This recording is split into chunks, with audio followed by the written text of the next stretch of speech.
Sir सीधे आपको लेके चलते हैं देवरिया। सीएम योगी आदित्यनाथ लाइव आ रहे हैं, क्या कुछ कहते हैं, चलिए सुनवाते हैं। उत्तर प्रदेश सरकार में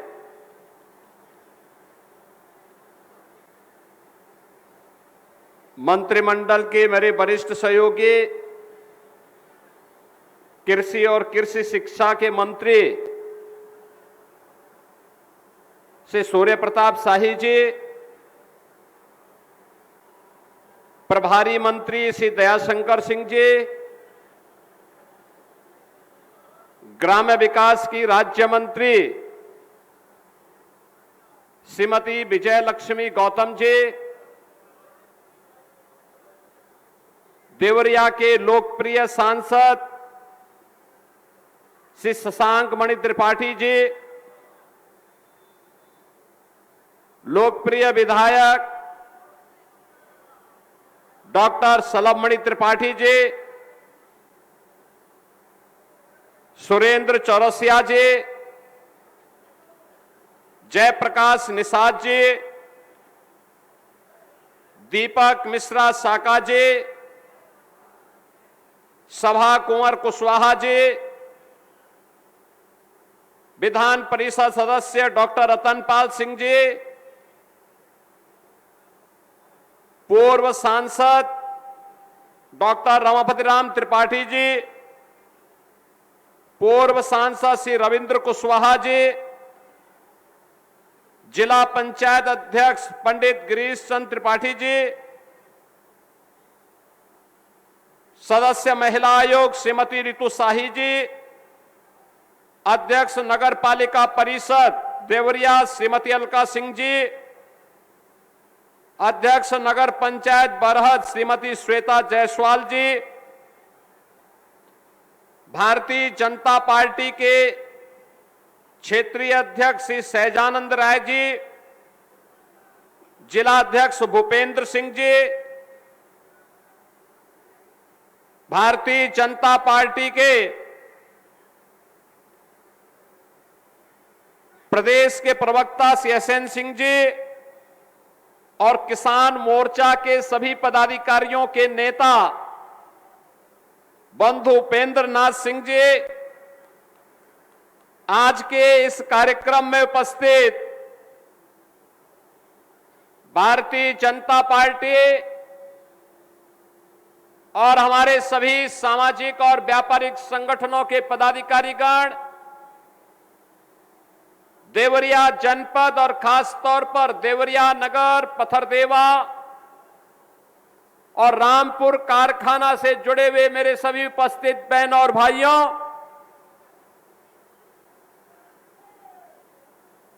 पूज्य महर्षि देवराहा बाबा की तपोभूमि और भारत के स्वाधीनता आंदोलन के प्रखर संत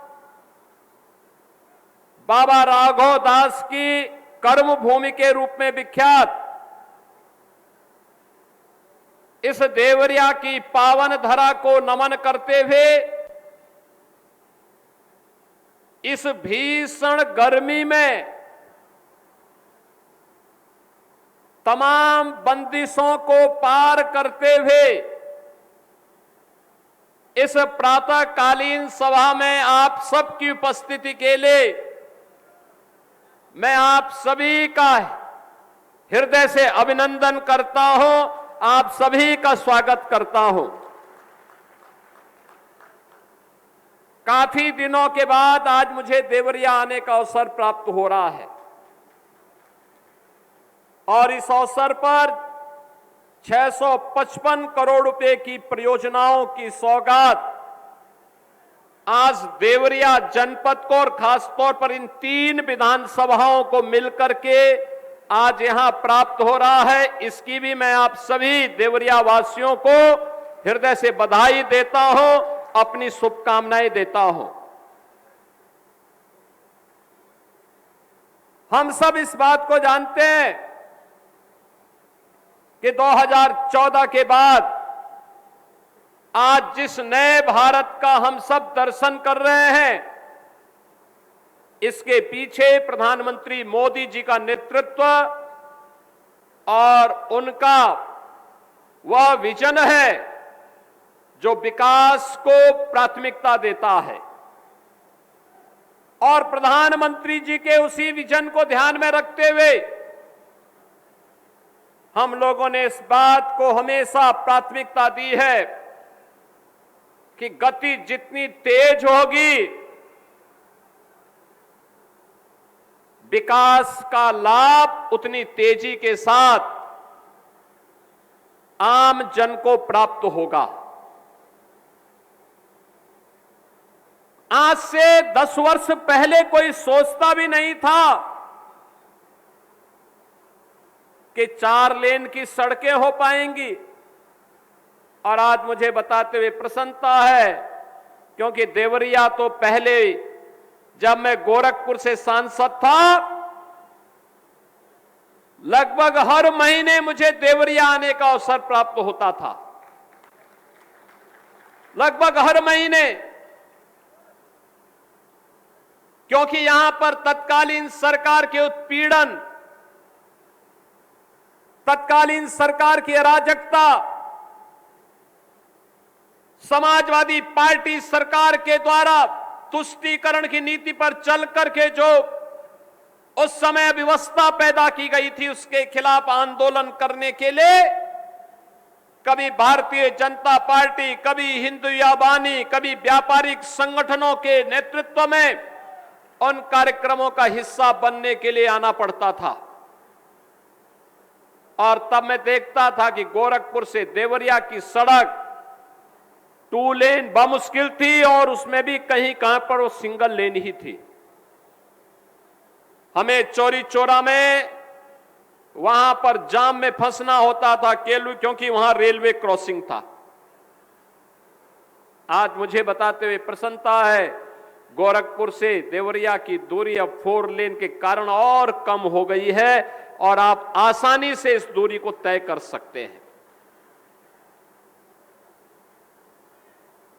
देवरिया से फिर ये मार्ग आगे जाकर के बलिया तक जा रहा है। विकास अब रुकने वाला नहीं है।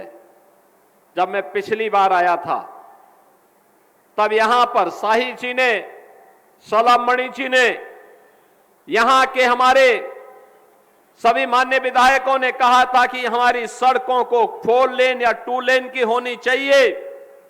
और हम लोग इस बात को जानते हैं कि बगैर इस प्रकार के सड़क इंफ्रास्ट्रक्चर के, अच्छे इंफ्रास्ट्रक्चर के बगैर विकास हो नहीं सकता, और विकास होगा नहीं तो रोजगार नहीं सृजित हो सकता है। हमें अच्छे रोजगार के लिए और रोजगार की इन संभावनाओं को और विकास की गति को फास्ट करने के लिए उसी प्रकार का इंफ्रास्ट्रक्चर चाहिए, अच्छी रोड चाहिए, बेहतर कनेक्टिविटी चाहिए। और इसीलिए हम लोगों ने जो भी प्रस्ताव हमारे इन विधायकों ने मेरे सामने रखा, चाहे वह देवरिया से कसिया का मार्ग हो या देवरिया से बरहज का मार्ग, देवरिया के अंदर फ्लाईओवर के मामले हो या अन्य जो भी ब्रिजेज, इन सभी के लिए हम लोगों ने धनराशि स्वीकृत की। और आज मुझे बताते हुए प्रसन्नता है कि इनमें से कुछ कार्यों का आज हम शिलान्यास कर रहे हैं और कुछ का उद्घाटन भी कर रहे हैं। एक शुरुआत है, अंत नहीं है। आपने देखा होगा, यहां सांसद जी कह रहे थे देवरिया में बाईपास बन रहा है। बाईपास के साथ ही अभी एक गति और फास्ट होगी, जब देवरिया से हम लोग कसिया का ये 4 लेन की कनेक्टिविटी दे रहे थे। एक कनेक्टिविटी केवल कसिया तक की नहीं है, याद करना, ये हमारे नॉर्थ साउथ कनेक्टिविटी का पार्ट है। नॉर्थ साउथ कनेक्टिविटी का मतलब पडरौना से लेकर के कसिया, कसिया से देवरिया, देवरिया से हम इसको मऊ लेके जाएंगे, पूर्वांचल एक्सप्रेस वे से जोड़ करके वाराणसी के लिए भी और लखनऊ के लिए भी जोड़ने जा रहे हैं। बहनों और भाइयों, ऐसे ही जब एक कसिया की तरफ जा रहा है तो गोरखपुर से सिलीगुड़ी का जो 4-6 लेन की एक एक्सप्रेसवे बनने जा रही है उसके साथ जुड़ेगी। और देवरिया वासियों के लिए अगर सिलीगुड़ी जाना है तो अन्य मार्ग नहीं, यहां से सीधे गए 15 से 20 मिनट के अंदर ही आपको देवरिया से वह 4 लेन की कनेक्टिविटी मिलेगी और सीधे आप सिलीगुड़ी तक का रास्ता 6 लेन और 8 लेन की मार्ग से आगे बढ़ा सकते हैं। अच्छी सड़कें हमारी गति को बढ़ाती है और यही गति प्रगति का आधार बनता है, यही गति प्रगति का आधार बनता है। आज से 9 वर्ष पहले कोई सोचता नहीं था देवरिया में मेडिकल कॉलेज बनेगा, और मुझे इस बात पर प्रसन्नता की अंतःकरण से प्रसन्नता की अनुभूति होती है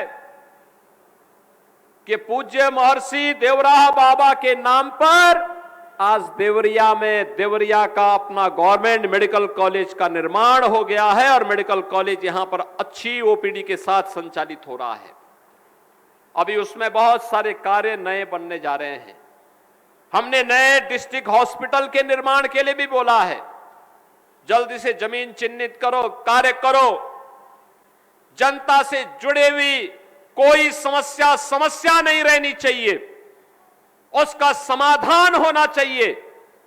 हम समस्या नहीं देते, हम समाधान देते हैं, और समाधान देने के लिए इस सरकार को जनता जनार्दन चुनती है, और उसी समस्या का समाधान करने के लिए आज मुझे आपके देवरिया में आकर के प्रसन्नता की अनुभूति हुई है कि यहां की कनेक्टिविटी को हम और फास्ट करने में समय सफलता प्राप्त होगी।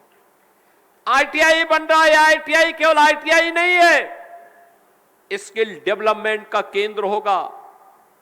नौजवानों की स्किलिंग होगी, उद्योग धंधों में उन्हें रोजगार मिलेगा, देश में विदेश में उनके लिए कार्य की कमी नहीं होगी।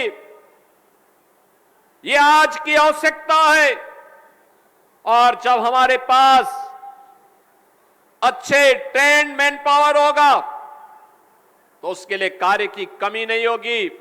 यह हमारी अर्थव्यवस्था को भी बढ़ाने में मदद करेगी। बहनों और भाइयों, क्या हाल थे 2017 के पहले उत्तर प्रदेश में? 1 डिस्ट्रिक्ट 1 माफिया, हर जिले में एक माफिया, पर्व के पहले उपद्रव, गरीबों की जमीनों पर कब्जा, किसी भी गरीब को शासन की योजना का लाभ नहीं मिलता था, चेहरा देख करके योजनाएं बांटी जाती थी। नौजवान को नौकरी नहीं, अन्नदाता किसान को शासन की योजना का लाभ नहीं, न बेटी सुरक्षित न व्यापारी सुरक्षित। शाम को 6 बजने के पहले पहले बेटी को घर के अंदर छुपना पड़ता था और व्यापारी को अपना व्यापारिक प्रतिष्ठान बंद करना होता था। उस अराजकतापूर्ण माहौल से उत्तर प्रदेश को निकालना आज 1 डिस्ट्रिक्ट 1 माफिया नहीं, 1 डिस्ट्रिक्ट 1 मेडिकल कॉलेज है, और 1 डिस्ट्रिक्ट 1 प्रोडक्ट आज उत्तर प्रदेश के अंदर देखने को आपको मिलेगा। यह है नई यूपी की पहचान। आज कोई बेटी की सुरक्षा में सेंध नहीं लगा सकता, कोई व्यापारी से जबरन गुंडा टैक्स नहीं ले सकता। आज कोई नहीं कह सकता है कि 6 बजे के पहले ही घर के अंदर बेटी दुबक जाए और व्यापारी प्रतिष्ठान बंद कर ले। आप तो उत्तर प्रदेश की बेटियां और उत्तर प्रदेश की बहनें नाइट शिफ्ट में भी उद्योगों में कार्य कर रही हैं, और जब मर्जी तब अपने घर आ रही है। अगर कोई सौदार, कोई गुंडा छेड़ने का दुस्साहस करता है तो अगले चौराहे पर यमराज महाराज उसका टिकट काटने के लिए बैठे रहते हैं।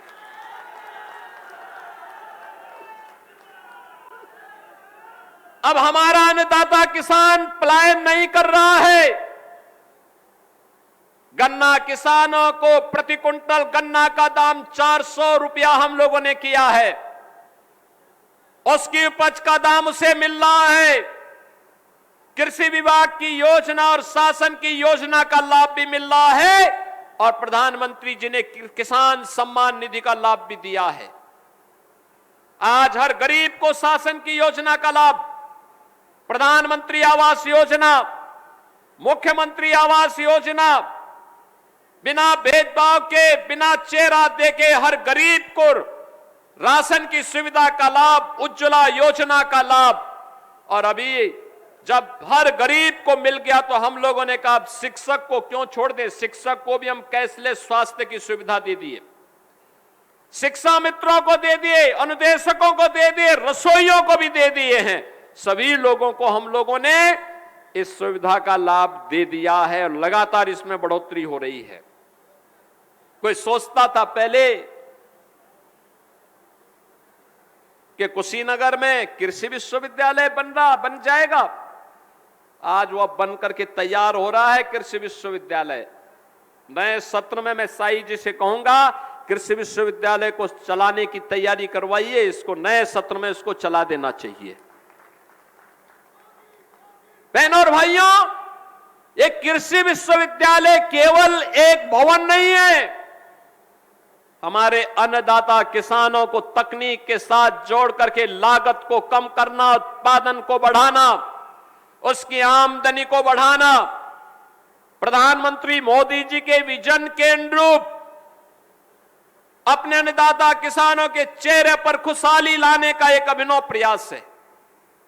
और उसी प्रयास का हिस्सा बनने के लिए आज देवरिया में मुझे एक बार फिर से आने का अवसर प्राप्त हुआ है।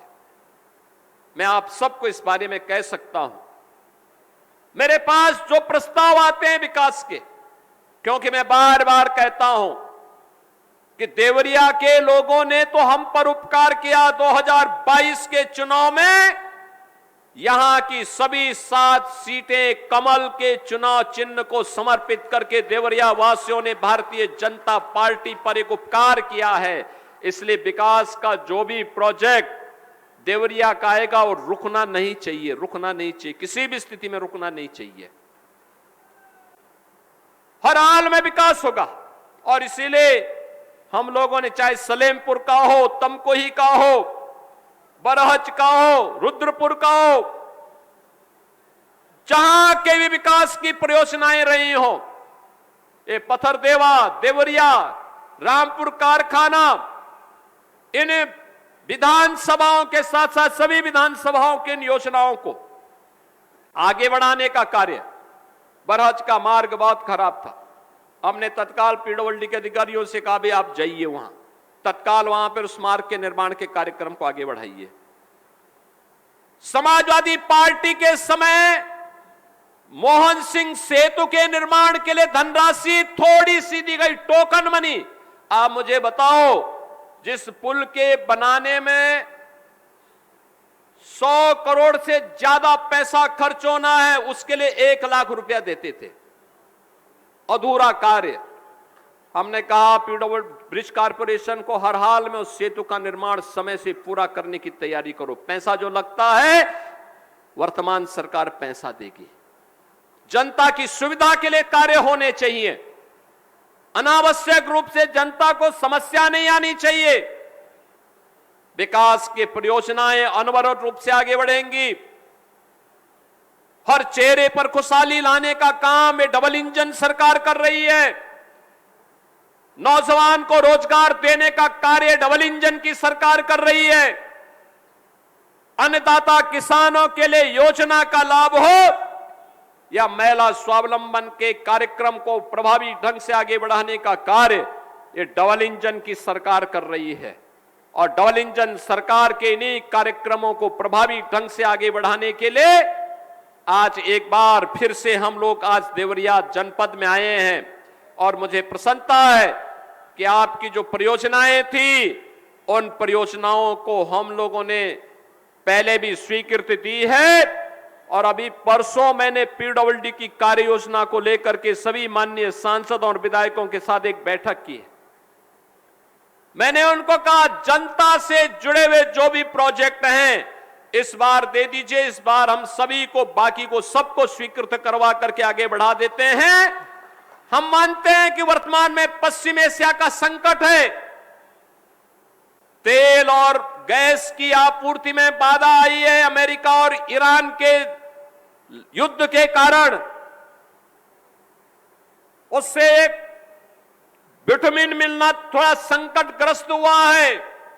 लेकिन हम लोगों ने कहा कि जहां गांव की सड़क की कनेक्टिविटी हो वहां इंटरलॉकिंग या सीसी मार्ग का निर्माण कर दीजिए, जहां हाईवे का भी निर्माण होना है वहां पे भी सीसी मार्ग का निर्माण करिए। सीसी मार्ग में मटेरियल की क्वालिटी का ध्यान दे देंगे तो जो सड़क सामान्य रूप से बिटवीन से 5 से 7 वर्ष में मरम्मत के लिए आती है, जब सीसी मार्ग बनेगा लागत एक बार बढ़ेगी, लेकिन मैं कह सकता हूं कि 50 साल के लिए मरम्मत की समस्या का समाधान भी दे देगी। और हमें विकास के इसी मॉडल को अपनाना पड़ेगा, उस दिशा में आगे बढ़ना पड़ेगा। बहनों और भाइयों, सुरक्षा, सुशासन, विरासत और विकास का अभिनव प्रयास एक साथ आगे बढ़ेगा। आप सबका आशीर्वाद यहां पर बैठे हुए जनप्रतिनिधियों को अनवरत प्राप्त होते रहना चाहिए। किसी बहकावे में आने की आवश्यकता नहीं, किसी के बहकावे में आने की आवश्यकता नहीं। ये जनप्रतिनिधि आपके विकास के लिए समर्पित भाव के साथ कार्य करते हैं, आपकी योजनाओं को शासन तक पहुंचाते हैं, शासन से उन योजनाओं को जनपद में लेकर के आते हैं, और विकास की प्रक्रिया अनवरत रूप से आगे बढ़नी चाहिए।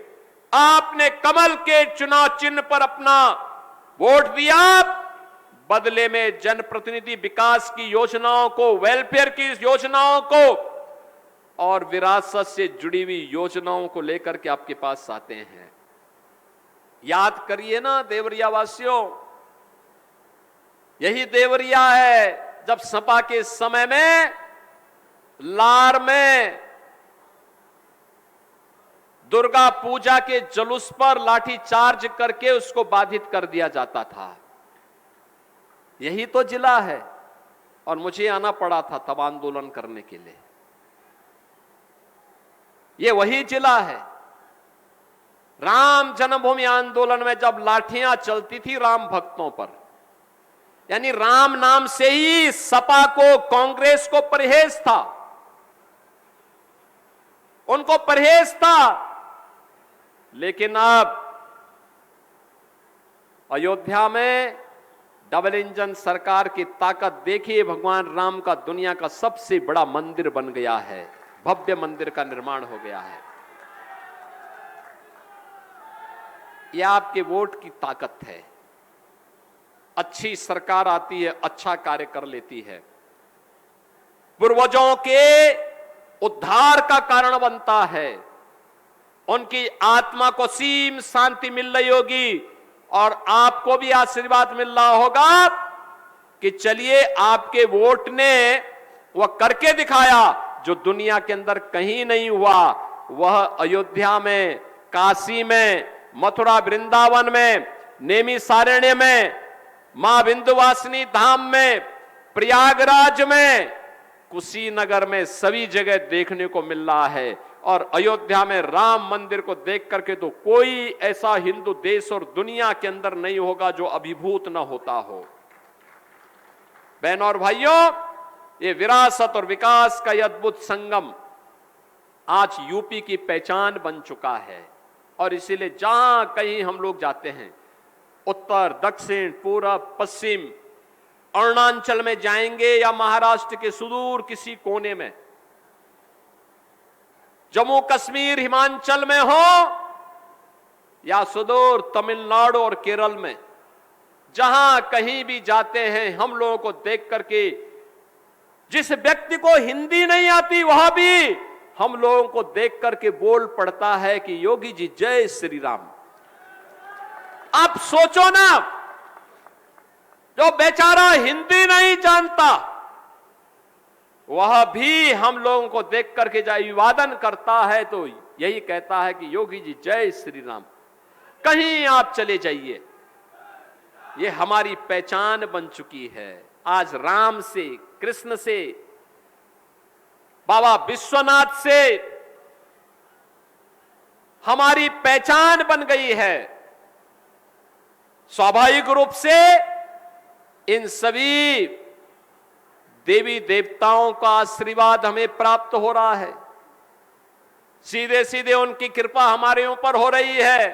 हर उत्तर प्रदेश वासी की एक नई पहचान है। और सपा के समय यही पहचान क्या होती थी? गुंडे के रूप में होती थी, माफिया के रूप में होती थी।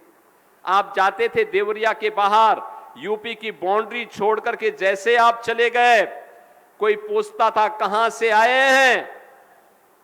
आपने अगर बोल दिया कि यूपी से, तो सामने वाला व्यक्ति आपसे 10 कदम पीछे भागता था, 10 कदम पीछे भागता था। और आज आप चले जाइए देश में कहीं भी, बोलेंगे मैं यूपी से आया, उत्तर प्रदेश से आया हूं, वो तुरंत सामने वाले के चेहरे पर चमक आएगी और ऐसा लगेगा जैसे वो आपको अपने गले के साथ जोड़ ले। ये है नई पहचान। उन लोगों ने पहचान का संकट खड़ा किया, क्योंकि जाति के नाम पर विभाजन करने वाले, समाज को तोड़ने वाले, तुष्टीकरण की नीति पर देश के हितों के साथ खिलवाड़ करने वाले वे लोग थे। विकास को उन्होंने बाधित किया, जनता का शोषण किया, चेहरा देख करके योजनाओं का लाभ देते थे और अपने परिवार का पेट भरते थे। लूट मचा रखी थी। आज ऐसा कुछ नहीं है। माफिया मिट्टी में मिल गए, गुंडे प्लान कर गए, और जिसने जनता जनार्दन को आंख दिखाने का प्रयास किया गया, वो अपने आप ही यमराज के घर भी सिधार गया है। और इसलिए बहनों और भाइयों, ये 655 करोड़ रुपए की योजनाओं की सौगात आज जो इन 3 विधानसभाओं से जुड़ी हुई थी, इसके लिए मैं देवरिया वासियों को हृदय से बधाई देता हूं। आप सभी के प्रति अपनी मंगल में शुभकामनाएं देता हूं और विश्वास करता हूं कि विकास की और विरासत की कड़ी, ये यात्रा अनवरत रूप से आगे बढ़ती रहेगी। इस विश्वास के साथ आप सभी के प्रति मैं अपनी मंगल में शुभकामनाएं देते हुए वाणी को देता हूं विराम। जय जय श्री राम।